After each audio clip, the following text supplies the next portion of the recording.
where does theirs stop? Do you remember when the judge asked Ernie about where does the defendant stand on the laws in the Constitution, etc.? Because it was almost like an emperor has no clothes moment where she was asking this because Ernie, your response was great. You said, well, he goes straight to the Constitution. He believes the Constitution is the law of the land. But as for, and then she drove this question. She said, well, what about the current laws?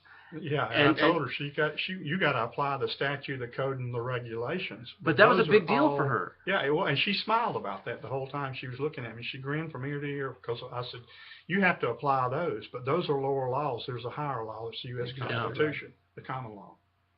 And I noticed the grin on her face, like, okay, like I don't know if she meant I shouldn't ask that question, or it kind of is the question. She was kind of agreeing with it. I don't know. Yeah. Now, I don't know if there's any connection at all in any of this, but I just got word a few minutes ago that the Pamela C. Marsh, the U.S. attorney, that her name's on all kinds of stuff in my original case and the last one, has resigned yesterday, and so that's what Theodore told me. Huh. So there'll be stuff on his freekenthoven.com site about that.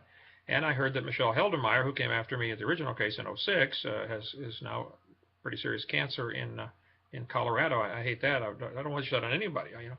And of course, the one John David Roy Atchison, pedophile, went to Detroit to have sex with a 5-year-old and got off the plane and hung himself. And federal courthouse is down with mold, and they say it cost $10 million to build it and $30 million to fix it.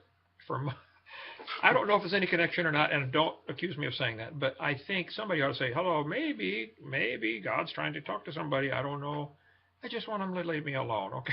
I'm just a preacher who wants to get out and serve God. We'll recognize it as the wrath comes down on our nation as a whole, and then it may be too late for the American believers, and I redefine Christian to believers.